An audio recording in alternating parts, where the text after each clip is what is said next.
ಕಿರಣಾನುಭವ ಸುಲಭ. ತರಣಿ ದರ್ಶನ ಅಂದರೆ ಸೂರ್ಯ ನೋಡೋಕ್ಕಿಂತ ಅವ್ನ ಕಿರಣ ನೋಡೋದು ತುಂಬ ಈಸಿ. ಪರಮ ಶಾಸ್ತ್ರಕ್ಕಿಂತ ಸರಿ ಉದಾಹರಣೆ. ದೊಡ್ಡ ದೊಡ್ಡ ಉಪನಿಷತ್ತು ಶಾಸ್ತ್ರಗಳು ತಿಳ್ಕೊಳ್ಳೋದಕ್ಕಿಂತ ಸರಿ ಉದಾಹರಣೆ. ಗುರು ಮಹಾರಾಜ್ ನಮ್ಗೆ ಹೇಳಿದಾರಲ್ಲ, ಸಣ್ಣ ಸಣ್ಣ ಉದಾಹರಣೆ ಮೂಲಕ ಎಲ್ಲ ಹೇಳ್ಕೊಟ್ಟಿದ್ದಾರೆ. ಪರತತ್ವವನ್ನು ಅರಿತ ಗುರುವ ನರಸುವುದೆಂತು. ಪರತತ್ವವನ್ನು ಅರಿತ ಗುರುನ ಎಲ್ಲಿ ಹುಡ್ಕೊಂಡು ಹೋಗ್ತೀರಾ? ಈಗ ಬೇಕಂದ್ರೆ ಸಿಗ್ತಾರಾ? ದೊರೆತಂದು ನೀ ಧನ್ಯ ಮಂಕುತಿಮ್ಮ. ನಮ್ಗಂತ ಗುರು ನಮ್ಮೆಲ್ರಿಗೂ ಸಿಕ್ಕಿದ್ದಾರೆ ಅಲ್ವಾ? ಅವ್ರ ಬಗ್ಗೆ ಒಂದೆರಡು ಮಾತು.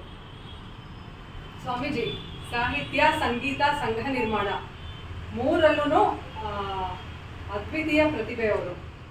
ಸಾಹಿತ್ಯದ ಬಗ್ಗೆ ಮಾತಾಡ್ಬೇಕಂತಂದ್ರೆ ರಾಮಕೃಷ್ಣ ಸಮಗ್ರ ಸಾಹಿತ್ಯ ಬರೆದಿದ್ದಾರೆ.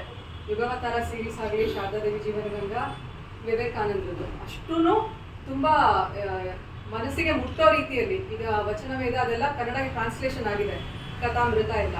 ಬಟ್ ನೀವು ಯುಗವತಾರ ಓದಿದ್ರೆ ನಿಮ್ಗೆ ಸಿಗೋ ಇನ್ಸೈಟೇ ಬೇರೆ. ಸ್ವಾಮೀಜಿ ಅದನ್ನು ತಮ್ಮ ಭಾವವನ್ನು ಸೇರಿಸಿ ಬರೆದಿದ್ದಾರೆ. ಆ ರೀತಿ ಸಾಹಿತ್ಯನ ನಮ್ಮೆಲ್ಲರಿಗೂ ಸಿಗೋ ಥರ ಮಾಡಿದ್ರು.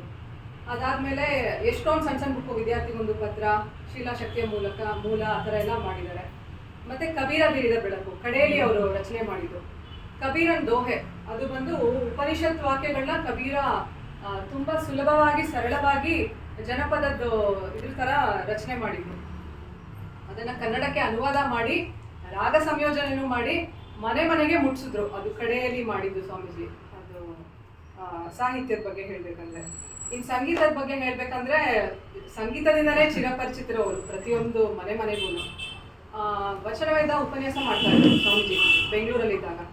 ಶುರು ಮಾಡ್ತಾ ಇದ್ದಿದ್ದು ಸಂಜೆ ಆಗಲು ತಬಕಿ ಕುದುಮನ ದಕ್ಷಿಣೇಶ್ವರ ಯಾತ್ರೆಗೆ ಅಂತ.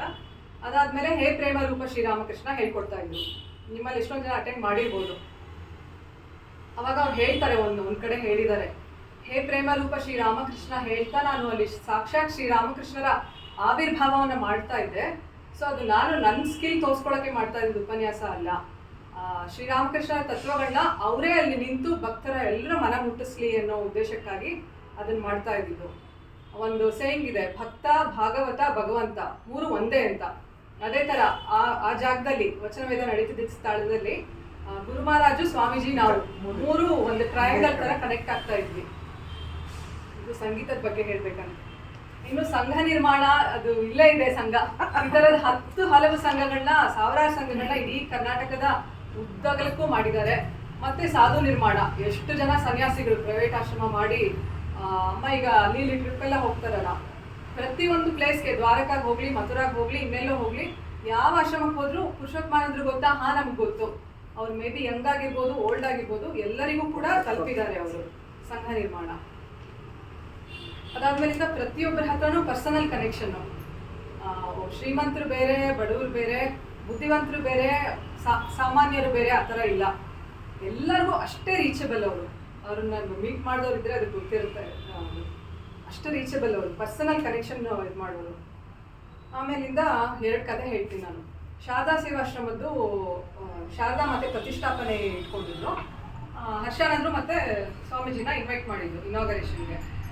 ಆವಾಗ ಪುರೋಹಿತ ಹತ್ರ ಡೇಟ್ ಕೇಳಿದಾಗ ಶಾರದಾದೇವಿ ಜಯಂತಿ ದಿನ ಮಾಡೋದು ಅಂತ ಡಿಸೈಡ್ ಮಾಡಿರ್ತಾರೆ. ಅರ್ಚಕರು ಹೇಳ್ತಾರೆ ಅವತ್ತಿನ ದಿನ ಬೇಡ, ದಿನ ಚೆನ್ನಾಗಿಲ್ಲ ಅಂತ. ಶಾರದಾದೇವಿ ಜಯಂತಿ ಬಂದು ಅವ್ರ ಜನ್ಮ ನಕ್ಷತ್ರ ಇದು ನೋಡಿ ಇರೋದಲ್ವ. ಅವರು ಹೋಗಿ ಸ್ವಾಮೀಜಿಗೆ ಹೇಳ್ತಾರೆ, ಸ್ವಾಮೀಜಿ ಈ ಥರ ಹೇಳಿದ್ರು ಅಂತ. ಸ್ವಾಮೀಜಿ ಹೇಳ್ತಾರೆ, ಜಗನ್ಮಾತೆ ಭೂಮಿಗೆ ಬಂದಿದ್ದ ದಿನ ಅದು ಅಮಂಗಳಕರ ಆಗಕ್ಕೆ ಹೆಂಗೆ ಸಾಧ್ಯ? ನಾನು ಸನ್ಯಾಸಿ ಹೇಳ್ತಾ ಇದ್ದೀನಿ, ನೀವು ಅವತ್ತೇ ಅದನ್ನು ಮಾಡಬೇಕು ಅಂತ. ಕಡೆಗೆ ಅವ್ರು ಕ್ರಾಸ್ ಚೆಕ್ ಮಾಡಿ, ಬೇರೆಯವ್ರ ಹತ್ರ ಕ್ರಾಸ್ ಚೆಕ್ ಮಾಡಿದಾಗ ಗೊತ್ತಾಗುತ್ತೆ ಆ ಪುರೋಹಿತರಿಗೆ ಅವತ್ತು ಬೇರೆ ಕೆಲಸ ಇತ್ತು, ಅದಕ್ಕೋಸ್ಕರ ಅವ್ರು ನಮ್ಗೆ ಹೇಳಿ ಅದರ ಆಯಿತು. ಇನ್ನೊಂದು ಘಟನೆ ನೆನಪಿಸ್ಕೋಬೇಕಂತಂದ್ರೆ, ಸ್ವಾಮೀಜಿ ಚೌಡೇಶ್ವರಿದು ಭಕ್ತರು. ದಸರಿಘಟ್ಟದ ಚೌಡೇಶ್ವರಿ ಅವಳು ಕಿರೀಟದಿಂದ ಬರೀತಾಳೆ. ಮತ್ತೆ ಇಲ್ಲಿ ಮತ್ತಿಕೆರಳು ಚೌಡೇಶ್ವರಿ ಇದೆ. ಅದು ಒಬ್ಬರ ಮೇಲೆ ಬರುತ್ತೆ, ಅನಂತರಾಮ್ ಅಂತ. ಸ್ವಾಮೀಜಿ ಅಲ್ಲಿ ಹೋಗ್ತಾ ಇರ್ತಾರೆ. ಅಲ್ಲಿ ಅನೇಕ ಆಧ್ಯಾತ್ಮಿಕ ವಿಚಾರಗಳನ್ನ ಮತ್ತೆ ಉಪನಿಷತ್ತುಗಳ ಬಗ್ಗೆ ಎಲ್ಲ ಡಿಸ್ಕಸ್ ಮಾಡ್ತಿರ್ತಾರೆ. ಒಂದ್ಸಲ ಅವರು ಈ ಹಾಡು ಹೇಳ್ತಾರೆ, ನನ್ನ ಹೃದಯದ ದಿವ್ಯ ಸೂತ್ರಧಾರಿಣಿ ನೀನು, ಮಡಿಲ ತೊಟ್ಟಿಲಿಟ್ಟು ಪಾಲಿಸಿರುವೆ, ನಾನು ಅಪಾತ್ರನು ತಾಯಿ ಅಂದ ತಕ್ಷಣ ತಾಯಿ ಸ್ಟಾಪ್ ಮಾಡಿಸ್ತಾಳೆ. ನೀನು ಹೇಳ್ಬೇಡ ಅಮ್ಮ ಆ ಸಾಲನ್ನ, ನೀನು ಅಪಾತ್ರ ಅಲ್ಲ, ನೀನು ಸ್ಟಾಪ್ ಮಾಡು ಅಂತ ಹೇಳ್ತಾಳೆ. ಆ ಥರ.